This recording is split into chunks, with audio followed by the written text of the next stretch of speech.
Un aspecto exclusivo del Evangelio de Juan, hermanos, hermanas, es el interés que tiene por definir, porque nos quede bien claro el lugar donde ocurrieron los acontecimientos del Evangelio, los cuales consignó por escrito. Mateo, Marcos y Lucas también hacen exactamente lo mismo, pero prestan mayor atención a la actividad desarrollada por nuestro Señor Jesucristo en Galilea, que según los estudiosos de la Biblia tardó aproximadamente un año. Después de ese año entró en una crisis, le llaman la crisis Galilea, cuando llamó a sus discípulos para preguntarles quién dice la gente que soy yo o quién dicen ustedes que soy yo. Después de esa crisis que tuvo el Señor Jesús en la provincia donde se había criado, desde los 4 años, entonces fue que comenzó a salir. Pero Juan centra su atención de manera particular en los hechos que ocurrieron en Jerusalén. A esto les presta mayor atención. Quizá por eso Juan es el único que menciona que nuestro Señor estuvo en la fiesta de Pascua 3 veces. Es decir, una fiesta celebrada anualmente, estuvo 3 años. Lucas menciona que el Señor Jesús era como de 30 años cuando empezó su ministerio, y de ahí sacamos los 33 años de vida de nuestro Señor y Salvador Jesucristo. Incluso hay otra fiesta que es mencionada en el Evangelio de Juan, pero que no se precisa cuál fiesta era. La fiesta del Purim y el Tumim, la fiesta de la dedicación del templo o rededicación del templo de Jerusalén después que los griegos lo habían contaminado. Esas 2 fiestas fueron inventadas por el pueblo de Israel, las otras 5 fueron ordenadas por Dios. Pero Juan tiene una característica, que la fiesta ofrece un espacio útil, digno de tomar en cuenta para que nuestro Señor haga algo o diga algo que trae su enseñanza de vida eterna. Mire qué característica esta que tiene el Evangelio de Juan. Ahora bien, si fue en Jerusalén, ¿por qué le da tanta importancia el Evangelio de Juan a Jerusalén? Hermanos, hermanas, ya ustedes saben bien que Jerusalén es la ciudad por excelencia del pueblo de Israel. Todos los ojos de los judíos están centrados en lo que ocurre en Jerusalén. Todos los anhelos, los deseos de cualquier judío, en cualquier parte del mundo donde se encuentre, es ir a Jerusalén, es conocer Jerusalén, si han nacido fuera de la ciudad que ellos llaman santa. Si vivieron allí y por alguna razón salieron, su anhelo más ardiente y fervoroso es volver a la ciudad.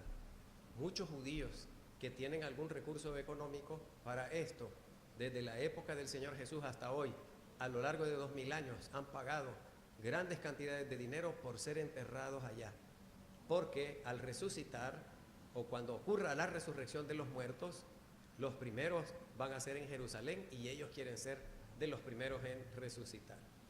En la ciudad, además de ser importante por ella misma, que fue conquistada por el rey David y con técnicas militares muy buenas, el rey David era un genio militar. Papá era muy malo, pero como genio militar era genio militar. Él conquistó Jerusalén con unas técnicas muy impresionantes y a partir de ahí la ciudad es importante para los judíos. Pero también es importante porque ahí está el templo. De las genialidades del rey David fue prohibir todo templo a lo largo y ancho de los 21.000 kilómetros cuadrados del territorio de Israel, y que solo en Jerusalén, la ciudad capital, solo en el templo central se podía adorar al Señor, orar al Señor, hacer todo el oficio religioso. Esa jugada fue estratégica, militar también, política en términos modernos, porque el rey David no había logrado unificar a la población y lo logró a través de la fe que les era común en Dios. Pero para lograr la unificación prohibió la adoración a Dios en todo el territorio excepto en la ciudad capital, Jerusalén. Obligó a que todos los israelitas hicieran peregrinaciones para llegar a Jerusalén y pudieran adorar a Dios. En ninguna otra parte del territorio era posible. Una jugada política, militar, estratégica, que le valió a David. Por eso no se extrañen ustedes que todo político ocupe la religión, porque sabe que es algo que aglutina, algo que une a la población. El templo, hermanos, hermanas, ocupaba la quinta parte, fíjense bien, 21.000 kilómetros cuadrados entre 5, a ver los matemáticos, porque yo me gradué de bachillerato físico matemático, pero para matemática no era muy buena. A mí por eso nunca me han oído predicar del libro de números, pero en físico siempre salía bien librado yo. La quinta parte del territorio era ocupada por el templo. ¿Se pueden imaginar ustedes? Bueno, no sé si ya hicieron las cuentas, 21.000 kilómetros entre 5, 20.000, pero era un templo impresionante, hermanos, hermanas. Estaba protegido por murallas de 50 metros de altura. Vamos a suponer que aquí el vértice es la puntita, el piquito este del techo, del cielo falso. ¿Cuántos metros habrá? Unos 8, no sé, 10, los ingenieros. Ahora, imagínense ustedes 50 metros de altura. Es impresionante. El templo de Jerusalén rodeado por una muralla de 50 metros de altura. La parte norte del templo es la conocida como el atrio o el patio de los gentiles. Al extremo occidental se hallaba la Torre Antonia, construida por Marco Antonio, y medía 300 metros de largo. Frente a allí estaba el Monte de los Olivos. Al costado este, el Monte de los Olivos, donde estaba el huerto de Getsemaní, donde iba a orar nuestro Señor y Salvador Jesucristo. Y toda esa cara este sería para nosotros el oriente. Esta cara de aquí, a la espalda de ustedes el oriente, era blanca, blanca. Algunos estudiosos dicen que era de mármol, otros dicen que era de estuco. Es una mezcla de color blanco que ocupaban los mayas aquí en todo nuestro continente. Y allí se encontraba el patio de Salomón. Era más o menos unos 400 metros de largo. En el patio de los gentiles entraban todos los extranjeros, todas las personas, hombres. Y frente al patio de los gentiles estaba el santuario elevado por encima de todo, en la parte alta, imponente.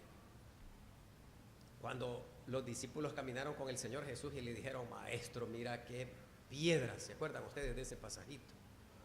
Y el Señor Jesús les dijo: mi interés no está en los templos,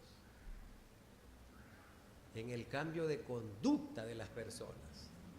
Eso es importante para el Padre Celestial. Allá en el Antiguo Testamento dictó leyes, normas de conducta, normas de convivencia, para que las relaciones interpersonales sean correctas según Dios. Nunca les pidió un templo. La gente actual, y a lo largo de 2000 años, tiene preocupación por el templo. Es lo de menos. El cristianismo puede existir sin templos. De hecho, 500 años de historia humana sin templos donde reunirse. Y cómo la iglesia de Cristo era gloriosa. A cada lugar donde llegaba cambiaban las cosas. Estos alborotadores los llamaban, estos que pervierten las cosas porque no le dan importancia a lo que la mayoría de gente le da importancia. No quedará piedra sobre piedra que no sea derribada. ¿Se acuerdan con la mujer samaritana a la orilla del pozo de Jacob? Nuestros padres nos dijeron que en Samaria, y ustedes dicen que en Jerusalén. ¿A dónde es que hay que adorar al Dios verdadero? Mujer, viene la hora, y ahora es, en donde ni en Jerusalén ni en Samaria, si al Padre se le adora en espíritu y en verdad, tu cuerpo es el templo del Espíritu Santo. Con todo tu cuerpo adoras al Señor. Algunos lo adoran durmiendo, otros de todo tipo con el cuerpo.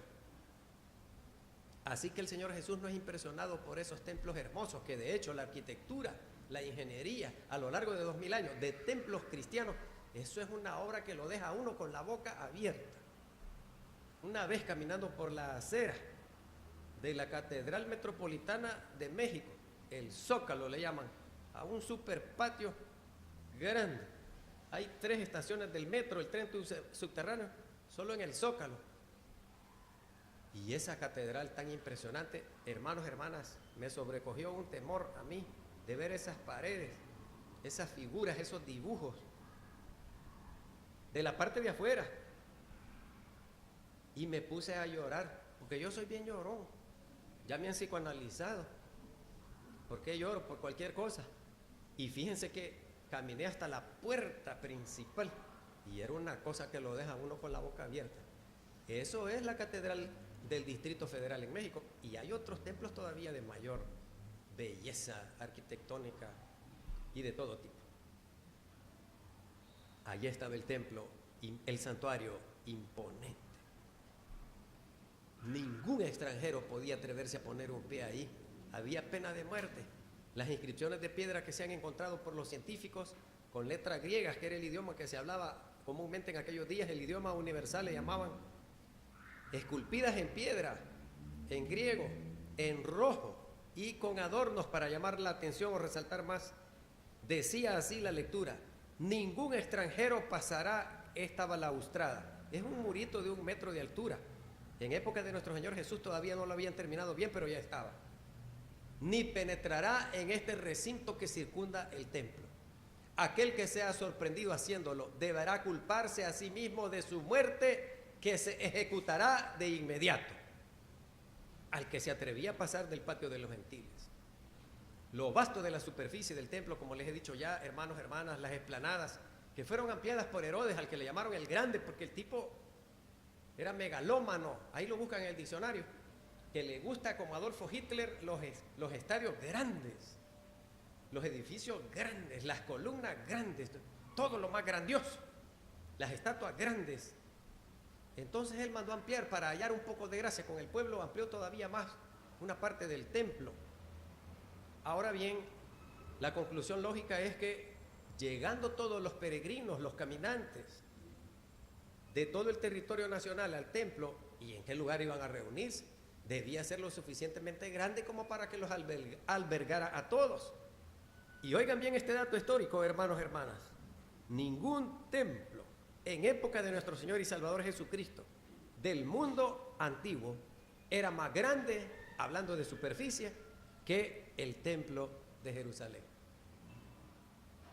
La razón es que aquellos tenían, si nosotros éramos de San Miguel, allá nos quedamos en San Miguel, los de Santana en Santana, pero los judíos solo tenían un lugar, así que se debían congregar en un solo lugar, un solo Dios, un solo templo.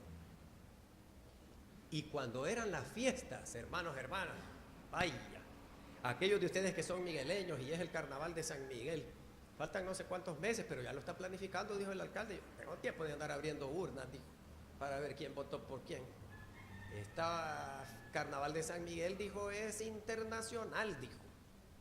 Nosotros aquí tenemos una fiesta intercantonal, porque vienen de los cantones de por aquí, de por allá, y se congregan en la fiesta. Pero se pueden imaginar una fiesta nacional, hermanos, hermanas, ¿y a dónde nos reuniríamos? El Estadio Cuscatlán, con capacidad para 60,000 personas sentadas, no sería suficiente. Y cuando eran las fiestas de los tabernáculos, la fiesta de Pentecostés, pero la más importante, la Pascua, a la que nuestro Señor fue en 3 ocasiones, según el Evangelio de Juan, eso era un hervidero de gente. ¿Se pueden imaginar? Y ese templo, multitudes de judíos, no solo del territorio nacional. Había pena de muerte para los que vivieran 33 kilómetros alrededor de Jerusalén y no llegaran a la fiesta. A mí me gustaría que en las iglesias bautistas tuviéramos esa misma pena de muerte. Aquel que no asista el domingo en la mañana, pena de muerte. Todas las hamacas estarían abandonadas y las haraganas, no las hermanas, sino aquellas donde uno se sienta. Las mecedoras, las televisiones, las salas de estar estarían vacías porque toda la gente alrededor del templo, 33 kilómetros, el que no asiste, pena de muerte. El que no llegaba el día de reposo, el sábado, a la sinagoga, a estudiar, a cantar, pena de muerte. Porque se creía que el pueblo pecaba porque ignoraba la ley. Y la solución era que conociera la ley para que no pecara. Educación es la solución. Tal vez le suena parecida esa frase a las profesoras que la ministra Cecilia Gallardo Decano, ministra de Educación, usó como lema. Esa frase también es de Sócrates. Hay que educar a la gente, decía. El problema, la gente no es mala, es mal educada. Vaya, hay unos que son bien educados en las mejores universidades del mundo y son unos grandes malvados. Así que será cierta la frase.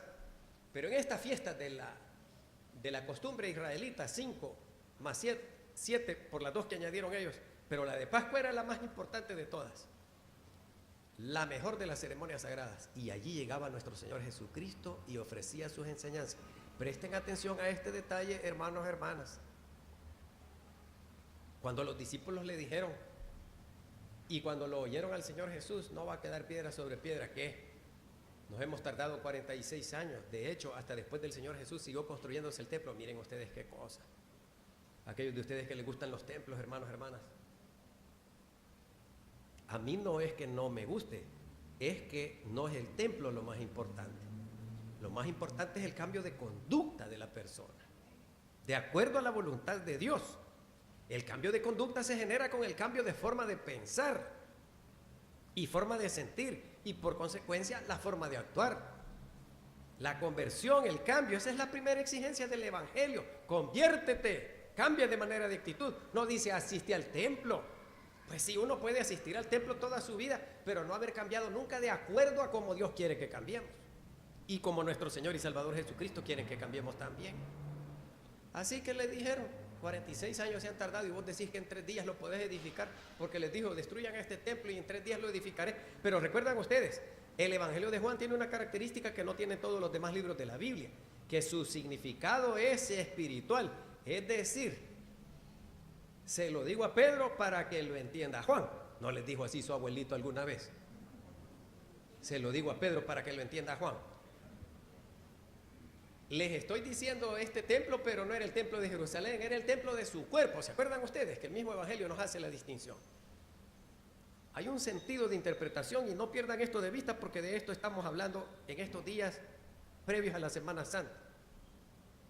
El templo de Jerusalén se terminó el año 64 después de Cristo, según los registros romanos en época de un gobernador llamado Albino. Y en el año 70 lo destruyeron los romanos hasta los cimientos en 3 años, hasta que se terminaron las piedras en 3 años. Y se habían tardado 60 construyéndolo. Pero la iglesia de Cristo 2000 años y no ha sido destruida, hermanos, hermanas. Porque no descansa en ningún templo por más hermoso. La gente se va de la iglesia porque aquel templo es más bonito. No tiene nada que ver. De acuerdo a la voluntad de Dios y de nuestro Señor y Salvador Jesucristo, es la conversión. En la fiesta del patio, en la fiesta del pueblo de Israel, el patio de los gentiles, donde podían llegar nosotros los guanacos. Ya saben por qué nos dicen guanacos a los salvadoreños. Unos dicen que por dundos, pero yo no me hago cargo de eso, porque yo he visto mi partida de nacimiento. Luis Bernardo Sandoval Guzmán nació vivo. Vayan a ver la partida de nacimiento de ustedes como dice. La mía dice nació vivo. Avivá, cipote. A vos te hace falta que avives. Avivá un poco. Vayan a ver la partida de nacimiento. Entonces, también dicen que nos dicen guanacos porque escupimos, porque en la zona andina de los Andes, la cordillera de los Andes, en América del Sur, hay un animal que se llama guanaco y escupe. Cuando lo quieren atacar, escupe. Y yo ya me he fijado que los hipotes están peleando y le escupen. Y a uno le enoja que lo escupan. Y en la escuela de antes, cuando no había bullying, ponían los dos hipotes que querían pelear y le ponían la mano enfrente de las dos caras. El que escupa aquí es el tipo de eso. Y uno escupía y quitaba la mano y le caía en la cara al otro y empezaba el zafarrancho. Pero, ¿cómo se llama este autor? Tal vez me acuerdo en lo largo del sermón. Escribió un libro que dice que los guanacos, para cazarlos en la zona andina, hacen ruido. Dicen que agarran una rama y pegan entre 2 troncos, o hacen ruido en las ramas de los árboles, la copa de los árboles, y el ruido que están haciendo, y el cazador voltea a ver, ya tiene 40 guanacos viendo qué es lo que pasa. Por curiosos dicen que nos dicen guanacos. Y eso sí que yo lo he comprobado. Hasta el sermón han dejado de lado por ir a ver qué fue el chollón de llantas que se oyó allá afuera. El patio de los gentiles en la época de las fiestas, hermanos, hermanas, eso era gentío. Y miren que le vendían de todo en una cosita que se llama tenderete, una champita le decimos nosotros. Le vendían todos los animales del sacrificio, porque la fiesta de Pascua uno confesaba su pecado al sacerdote y de acuerdo a la cantidad de pecado le decía un par de palomitas. Que había pecado más le decía una cabrita. Al que había pecado más le decía un buey. Al que había pecado más le decía 6 bueyes. Y si nos confesamos nosotros, ¿qué nos impondría el sacerdote del pueblo de Israel? Yo a mí unas 2 palomitas. No, vaya, yo no sé ustedes. Y todos los animales tenían que ser puros, es decir, que no tuvieran defecto. Y En lo que ustedes creyendo que les iban a imponer una ovejita de castigo y llevaban la ovejita caminando y se le volaba un pedacito de pezuña en una piedra, la revisaba el sacerdote y le decía: esta no sirve para el sacrificio.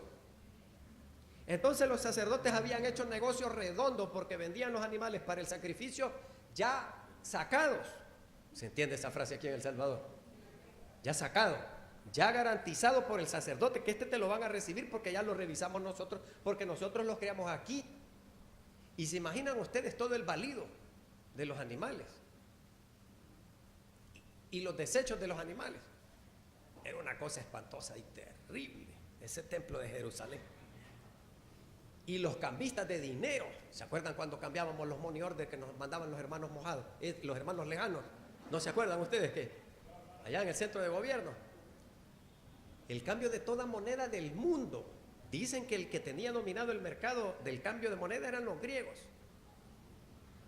Y le vendían a uno desayuno también, hermanos, hermanas. Aceite, vino, sal, las hierbas amargas para la cena de Pascua, que no se sabe si era menta, eneldo, comino o achicoria. Las nueces, almendras, jaleas. Era un mercado, pues, como es San Salvador. Un turista gringo vino y dijo: San Salvador es un mercado grande, dijo. Y no es descabellada la frase. ¿A dónde no le venden a uno algo? Aquí hacen los mercados y los ocupan de bodega para que duerman los productos en la noche, porque en la calle venden todo, porque la gente no quiere entrar. Mejor compro al pasón, pastor, me dicen. No entiendo yo qué es eso de al pasón. Pero ustedes van caminando por la calle Rubén Darío y caminan 100 metros y ya compraron todo lo de la semana, todo lo de la semana. Y yo veo la gente que del bus compra y del carro. Párate, para, que están los melocotones. Y ahí para media calle, pues ¿qué le importa hacer atascamientos? Ay, es una belleza esta ciudad. Y todos los templos bautistas, visítenlos ustedes, ahí están las ventas afuera. Y ni espacio de entrar nos dejan. Imaginen ustedes el templo de Jerusalén, hermanos, hermanas. Y allá el lugar santísimo. Y había una quinta muralla donde estaba una puerta que daba al patio de los hombres y la otra al patio de las mujeres. Si una mujer se atrevía a entrar al patio de los hombres, pena de muerte. Y en el patio de las mujeres estaba el arca de las ofrendas, como una trompeta, como aquel sonido de la RCA Víctor. ¿Cuántos de ustedes se acuerdan del dibujito que identificaba a la marca RCA Víctor? Que era un chuchito así, como inclinando el oído a un parlante de aquellos tocadiscos viejos. ¿Cuántos conocieron ese logotipo? Cabal, solo los mayores de 50 levantaron la mano. No, algunas excepciones. RCA Víctor. Como esa trompeta era el arca de las ofrendas, uno podía meter la mano, pero si agarraba dinero, tenía que cerrar la mano y hacer el puño cerrado. Y la boquita era tan angostita que no podía, se le atoraba. No podía sacar el dinero, no tenía más remedio que abrir la mano para que soltara y sacar la mano otra vez. Yo digo que bien mandamos a hacer uno de esos aquí, va.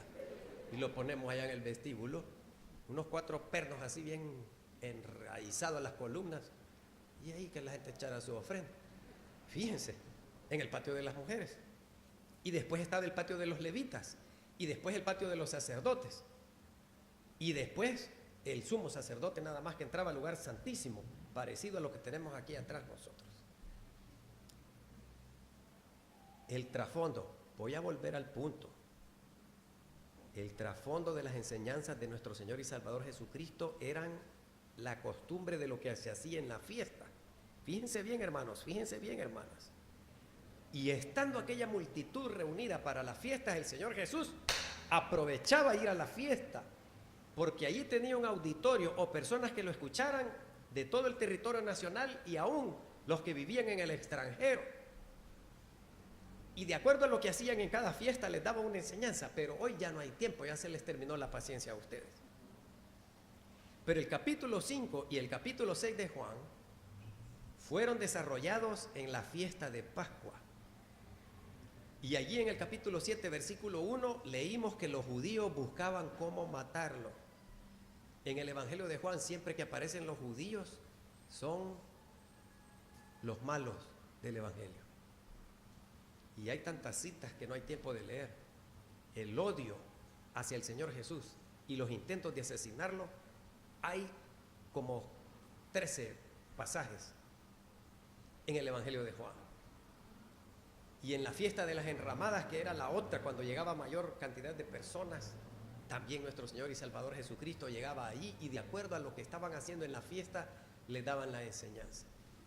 La fiesta de Pascua, en los capítulos 5, 6 y 7, fíjese lo que ha dicho antes del pasaje que leímos. Mire, tienen abierta su Biblia, hermanos, para que vean el capítulo 5 y el capítulo 6. Corríjanme ustedes, ahí está el estanque de Betesda, el paralítico del estanque de Betesda. Era la fiesta de Pascua. Fíjense lo que ocurrió, 3 minutos para decirles qué ocurrió en el estanque de Betesda. La gente creía que eso era mentira, locura, y el hermano Samuel Sosa de Apopa tuvo oportunidad de visitar Jerusalén, el territorio de Israel, y se trajo una revista. Y un día que lo visité, me dijo, ¿ya vio esta revista? Y le dije yo, préstemela una semanita, hermano Samuel, y la devolví porque yo devuelvo lo que me prestan. A mí me da enojo, yo decido enojarme cuando le presto algo a alguien y no me lo devuelve. Y así he perdido una gran cantidad de libros, así que yo ya no presto, ya lo regalé todo, ya no tengo, no tiene un libro de tal cosa, no, ahí está la red de internet y le van a aparecer 466 millones de páginas donde dice lo que usted está buscando. Ahora fíjense bien, hermano, fíjense bien. Ahí están los descubrimientos arqueológicos y está el estanque de Betesda en esa revista que tiene el hermano Samuel Sosa de la Iglesia Benecer de Apopa. Y las medidas que da el Evangelio de Juan, bendito sea Dios por todos los siglos, exactitas. Las medidas del Evangelio de Juan, de la calle a la derecha, no me acuerdo cuáles menciona él, al estanque de Betesda, y los pasos que se caminan exactitos.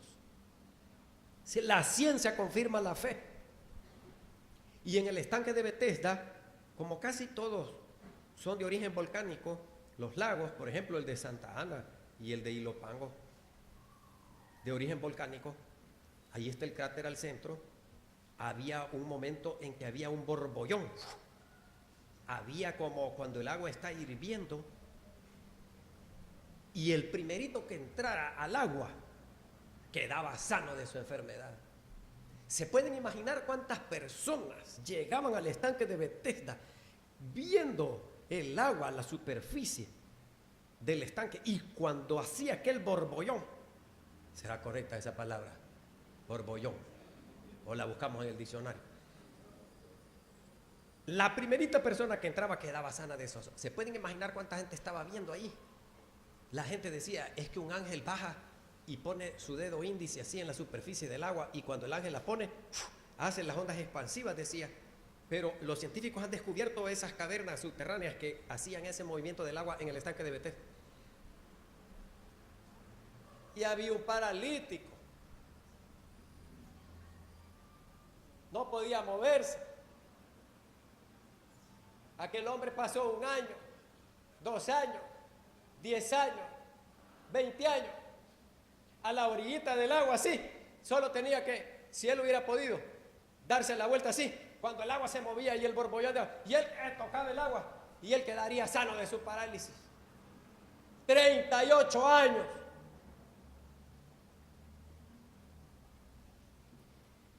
Todo el mundo lo conocía. Después de 38 años de aquel hombre estar esperando que alguien le diera un empujoncito. Si eso era todo lo que el hombre necesitaba, alguien que le diera un empujoncito.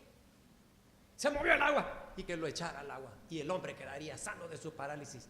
38 largos años, curtida su piel por la luz del sol, por el viento. ¿Qué comía? ¿Qué bebía? ¿Quién lo llevaba? ¿Quién lo traía? Y nunca hubo una mano piadosa que lo empujara. Y para mayor vergüenza, los sacerdotes del templo, preocupados por el oficio religioso, lo miraban todos los días, porque el templo estaba en alto y el santuario en alto, en el pináculo más alto de la cadena montañosa, y el estanque de Betesda se veía perfecto, sin usar binoculares, anteojos de larga vista. A simple vista se miraba el paralítico. Y ellos entraban y salían por la puerta llamada de las ovejas, porque tenía un montón de puertas del templo y por donde metían las ovejas. Y ellos caminaban todos los días. Y no hubo un solo sacerdote, por el amor de Dios, que sus entrañas fueran movidas a misericordia y le fuera a dar un empujoncito. Hasta podían tomar turnos los sacerdotes para que cuando el agua se moviera, antes que otro, el paralítico de 38 años pudiera quedar sano de esa enfermedad. Pero no hubo uno, porque todos estaban preocupados por llegar temprano al templo. Y estaban preocupados por el humo del incienso, y estaban preocupados por los cantos, y estaban preocupados por la ropa, y estaban preocupados por el programa y por el boletín y por la lectura bíblica y de qué va a predicar este hombre hoy, y ojalá que no sea tan largo. Pero no hubo una mano. ¿Quién es el paralítico?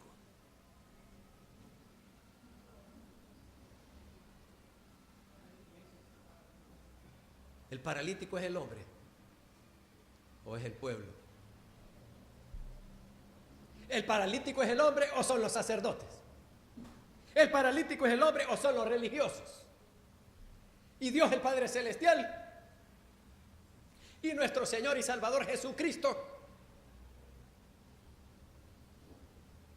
¿Quién te ha empujado? Nadie, Señor. ¿Cuánto tiempo tenés de estar aquí vos? 38 años. 2 años antes había nacido, no, 5 años antes que naciera el Señor Jesús. Si es que fue en el último año de vida de Él. Ya estaba aquel hombre tendido. Y el Señor Jesús le dijo: vení para acá, papito.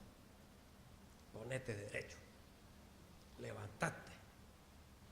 Queda sano de tu azote. Y el hombre agarró la cama. No era cama, pues una su litera, una su tabla allí, un su petate, un su costal de yute, un su plástico, un su pedazo de cartón, en los que de seguro venía envuelto un televisor de 60 pulgadas curvo.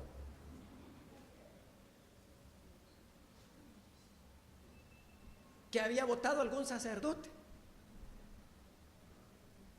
Ay, hermanos, ay, hermanas, día de ayer vienen con el Señor Jesús para todo aquel paralítico y paralítica que pudiendo hacer tanta cosa no la hace. Dios nos guarde que nos llame a su presencia y no hayamos cumplido con la misión que nos encomendó. Y por este pueblo salvadoreño, como dijo el expresidente de los Estados Unidos de Norteamérica, John F. Kennedy, cuando asumió la presidencia: no te preguntes qué puede hacer tu gobierno por ti. Pregúntele a la gente que nos va a votar: ¿y usted por qué nos va a votar si yo no voto? El presidente: a mí no me da de comer, dice, si yo no trabajo no como. ¿Para qué voy a votar yo? No te preguntes qué puede hacer tu gobierno por ti, pregúntate qué puedes hacer tú por tu pueblo. El otro domingo vamos a seguir porque es el domingo de Ramos. Y van a ver ustedes qué fue lo que hizo y dijo nuestro Señor. Era la fiesta de Pascua. Hay tanto más. Pero voy a terminar con estas palabras, hermanos. En esa fiesta de Pascua fue donde pronunció estas palabras, porque se comían los panes sin levadura 7 días. Panes sin levadura, panes ácimos le llaman. Tortillas de harina, como los de Honduras que comen una tortilla de harina. Nosotros ocupamos de maíz. Aquellos de harina de trigo hacen como un taco que le llaman baleada. No sé si algunos de ustedes han comido baleada. Ustedes, hermanos. Levanten la mano para ver si. Solo 4, 5, 6, 7, 8. Muy bien. Es buena esa tortilla de trigo. Parecida era. Fíjense bien. Aquí termino yo, hermanos, hermanas. Es que ustedes me desvían la atención ahí con eso. Fíjense bien, hermanos. Fíjense bien. 7 días por 5,000 años. Comiendo panes sin levadura. 7 días de una semana de Pascua por 5,000 años comiendo panes sin levadura. ¿Y de qué les sirve? En el marco de esa fiesta de Pascua, según el Evangelio de Juan ocurrido en Jerusalén, Cuando estaba aquel gentío, el Señor Jesús pronunció estas palabras: yo soy el pan de vida. El que me coma o el que de mí comiere tendrá vida eterna. Se puede pasar 5,000 años comiendo comida que, pues sí, para la dieta, está bueno si yo no les digo que no. La vida eterna que va a durar más de los 80 o 100 que vamos a vivir con la dieta más estricta.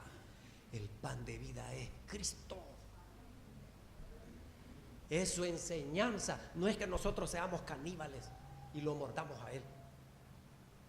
Que Él nos dé de comer su palabra y saltaremos para la vida eterna. Así como nos preocupamos por la dieta, que el azúcar, que la grasa, pues sí, si yo no les digo que no, si eso está perfecto y bueno, porque el cuerpo es el templo del Espíritu Santo y hay que cuidarlo.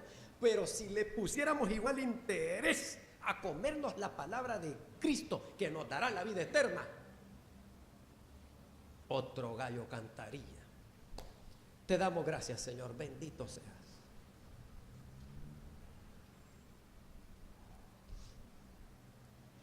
Por el Evangelio de Juan, que tiene preocupaciones e intereses particulares, como no lo tienen Mateo, Marcos ni Lucas. Y cuando aquel gentío conglomerado reunido en Jerusalén para la fiesta de Pascua estaba una semana comiendo ese pan de harina de trigo, el Señor Jesús les dijo: yo soy el pan de vida. El que de mí come no morirá eternamente. Este domingo hemos oído las mismas palabras del Señor Jesús repetidas por mí.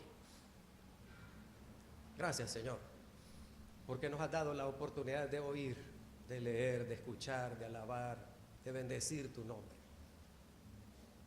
Gracias porque nos has dado de ese pan y nosotros lo hemos comido y nos reuniremos en la vida eterna en tu reino. En el nombre de Cristo Jesús, nuestro Señor y Salvador. Amén.